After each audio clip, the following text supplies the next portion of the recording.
Aujourd'hui, nous avons une parole à propos de comment Dieu parle. Nous avons un Dieu qui parle, un Dieu qui communique. Celui qui a créé la bouche, ça se comprend qu'il parle. Celui qui a créé les yeux, ça se comprend qu'il voit. Alors aujourd'hui, nous allons voir comment il parle. Notre Dieu parle. Nous allons lire la parole de Dieu, Job, chapitre 33, verset 14. Il est dit, Dieu parle cependant, tantôt d'une manière, tantôt d'une autre, et l'on n'y prend point garde. Dieu parle. En anglais, il est dit, God reveals His will, dans la Bible Amplified. Reveals His will. He speaks. C'est-à-dire, il parle et en parlant, il veut révéler sa volonté. Donc, Dieu parle. Alors, comment Dieu parle? Parce que si tu ne sais pas comment il parle, tu ne sais pas interpréter son langage, parce que des fois, il parle par des énigmes, par des paraboles. Jésus parlait par des paraboles. Et la Bible dit, il est le même hier, aujourd'hui et éternellement. Dieu ne change pas. C'est nous qui changeons, mais Dieu ne change pas. Alors, on va voir combien et comment il parle. Combien de fois il parle et comment il parle. Il parle plusieurs fois.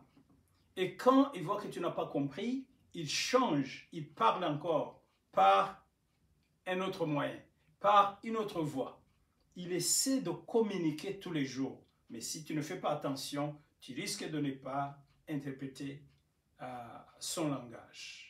Donc, nous allons voir dans la Bible comment Dieu a parlé.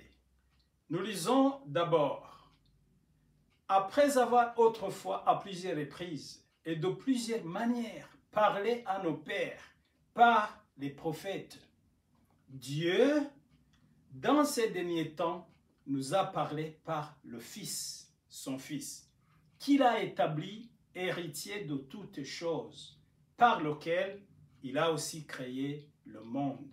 Dieu, il parle. Là, c'était Hébreux, chapitre 1, versets 1 à 2. Dieu parle. Luc 12, 54.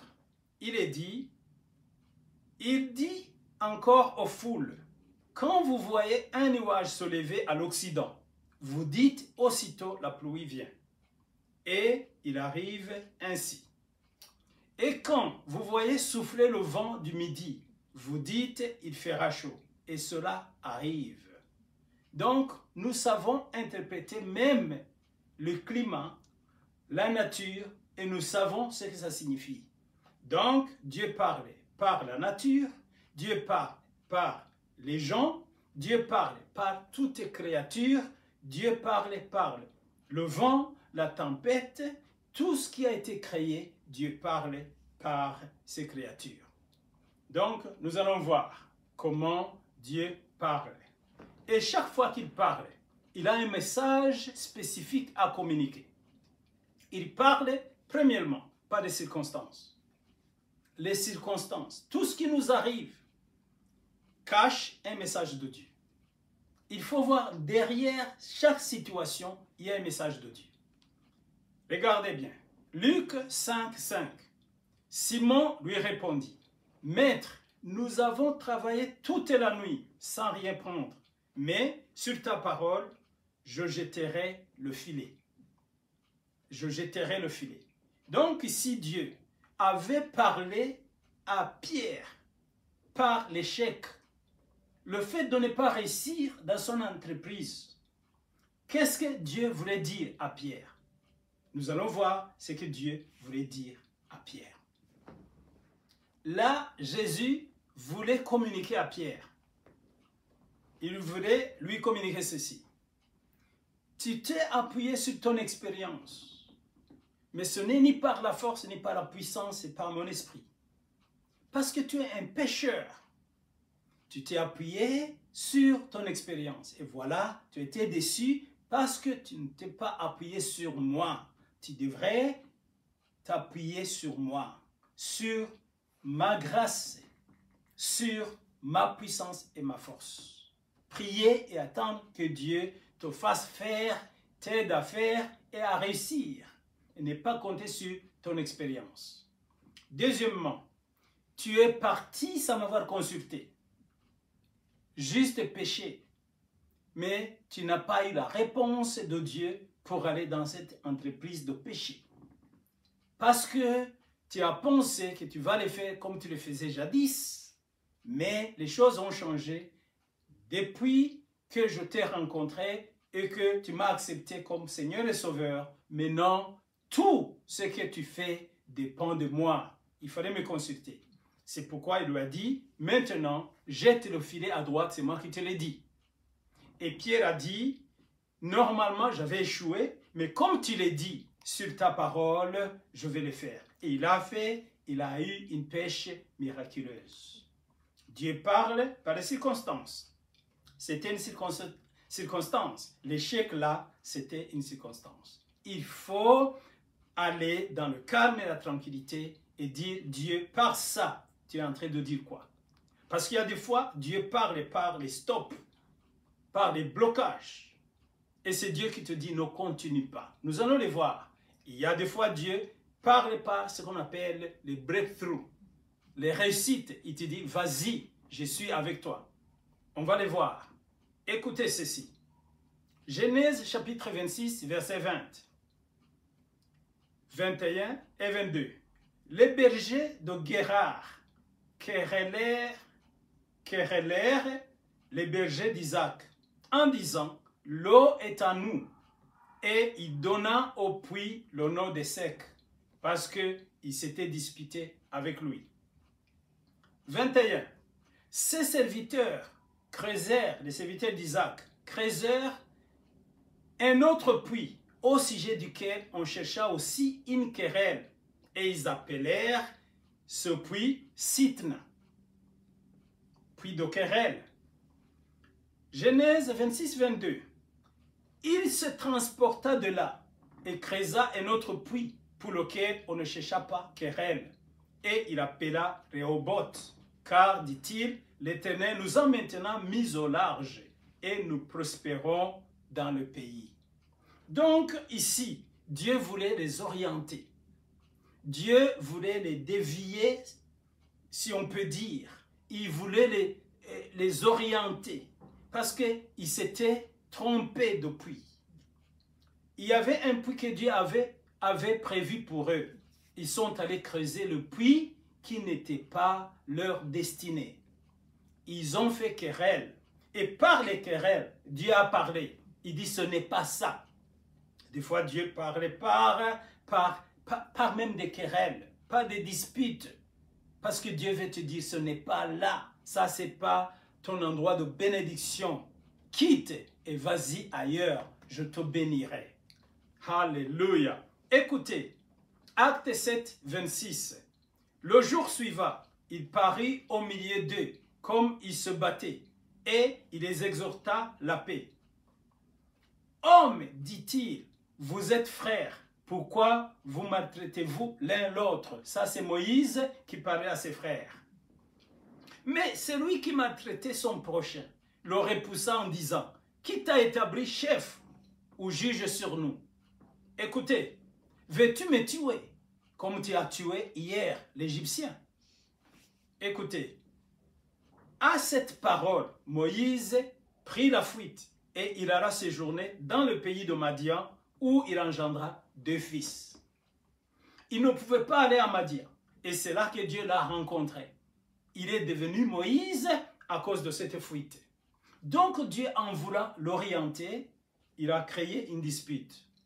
Par cette dispute, il a eu coupure et puis il s'est enfui. Il est allé dans la volonté de Dieu. Donc, c'était une dispute d'orientation.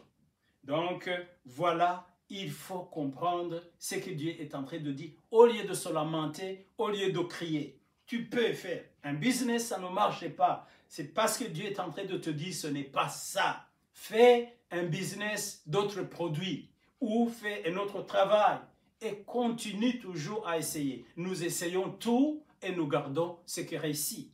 Et Dieu parle par la réussite Et des fois, il nous stoppe par les échecs et nous oriente. Il nous veut du bien. Il utilise des circonstances parce qu'il sait que tu ne peux pas capter son message parce que tu n'es pas encore monté à la dimension où tu peux entendre sa voix audible ou claire.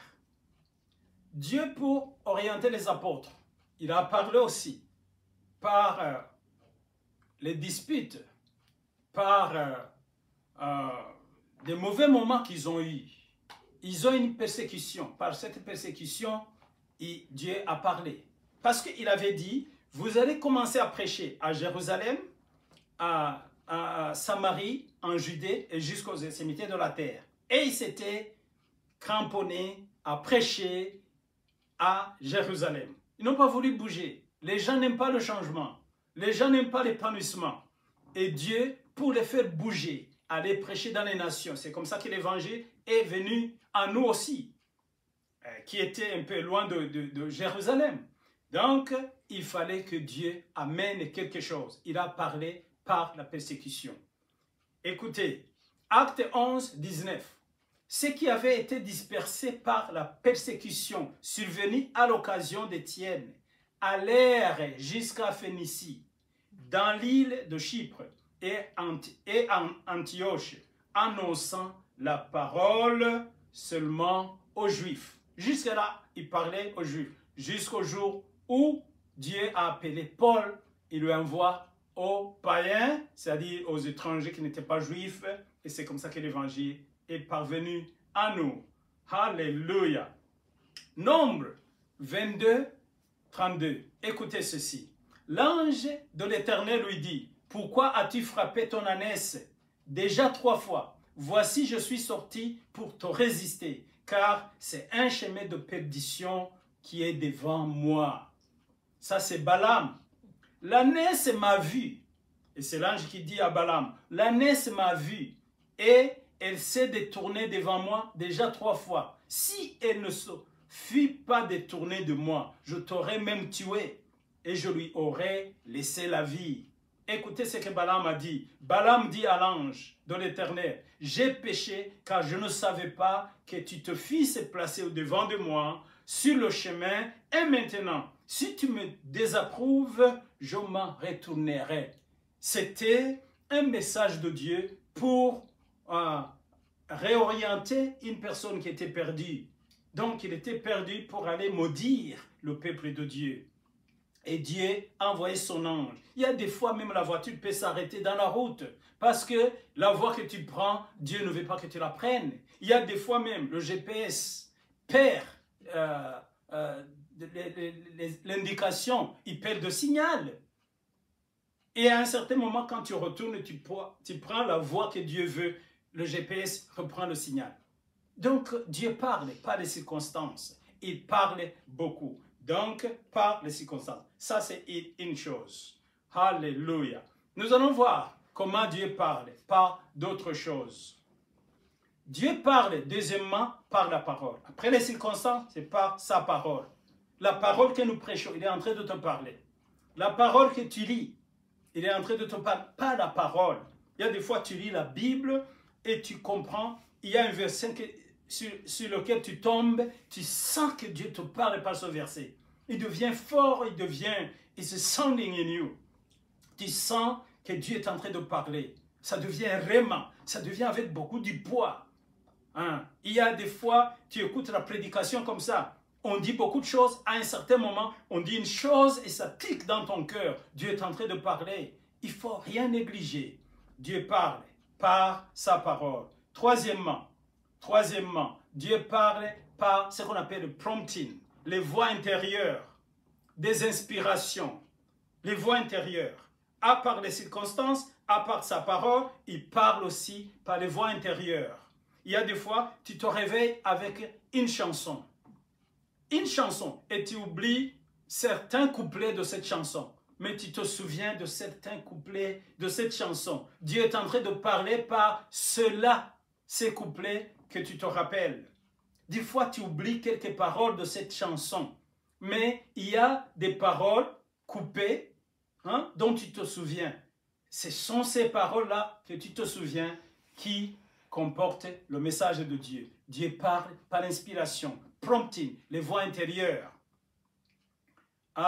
Quatrièmement, Dieu parle par les pressions divines qui te poussent à aller, B, à t'arrêter, C, à t'évader, à fuir.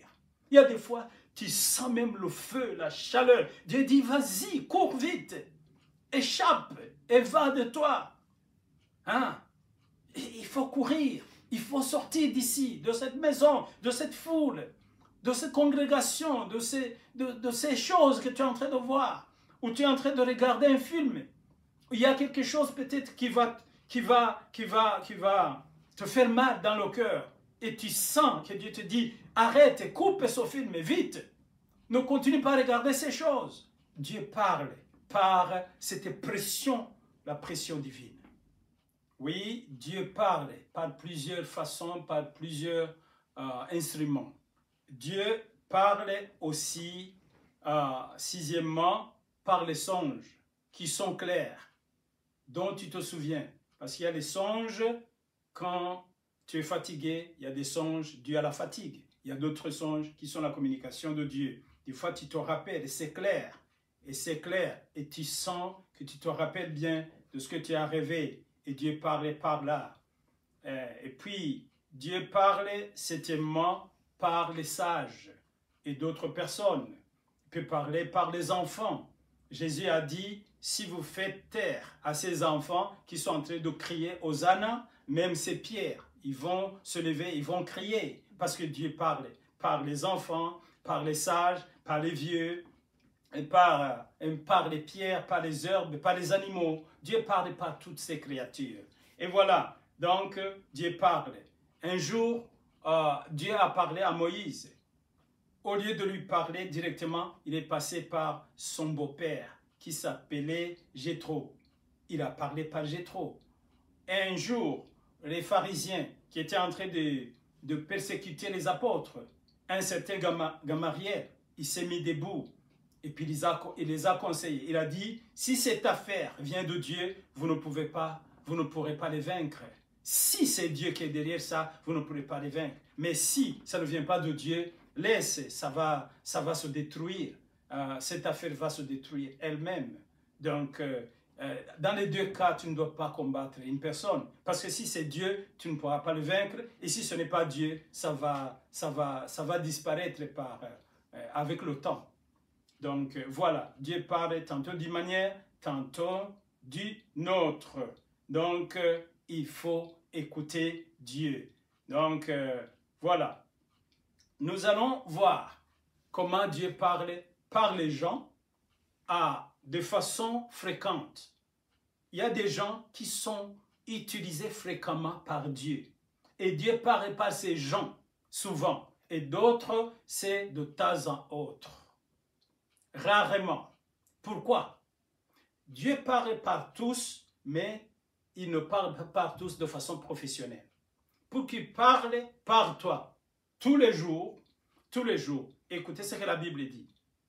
Dans une grande maison, il n'y a pas seulement des vases d'or et d'argent, mais il y en a aussi de bois et de terre. Les uns sont des vases d'honneur et les autres sont des vases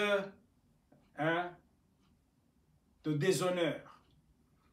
Et la Bible dit, si donc quelqu'un se conserve pur en s'abstenant de ces choses, il sera un vase d'honneur sanctifié, écoutez-moi bien, sanctifié, utile à son maître, propre à toute bonne œuvre.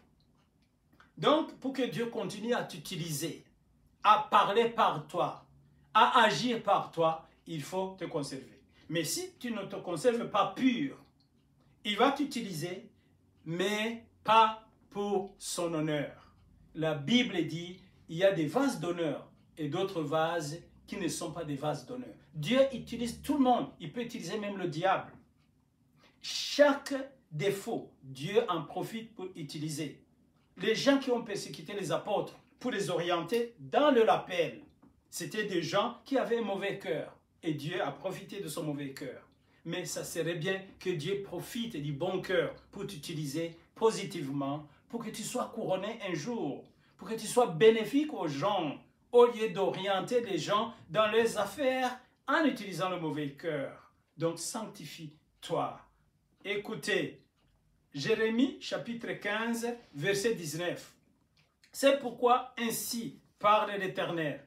Si tu te retranches, si tu te rattaches à moi, je te répondrai et tu te tiendras devant moi. Si tu te sépares, si tu sépares ce qui est précieux de ce qui est vil, tu seras comme ma bouche. Tu seras comme la bouche de Dieu. Donc, pour être utilisé fréquemment et pour ton intérêt et pour l'intérêt des autres et pour avoir une couronne un jour, il faut te sanctifier. Il faut, accepter Jésus-Christ. Il faut être rempli du Saint-Esprit. Il faut continuer à prier et à garder ton cœur. Garde ton cœur jalousement. Continue toujours à te sanctifier et Dieu t'utilisera. Il va connecter avec toi de façon permanente. Parce qu'il est connecté à tous de façon temporaire, de temps à autre. Mais toi, tu seras sa bouche. Que Dieu continue à vous bénir. Nous savons que Dieu parle. Vous avez entendu que Dieu parle. 1, par les circonstances. 2, par la parole. 3, on va voir. Parle par sa parole. Et 3, il parle par les voix intérieures. Et 4, par la pression divine.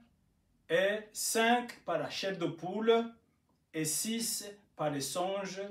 Et 7e, par les sages, par les prophètes, les enfants, par ces créatures.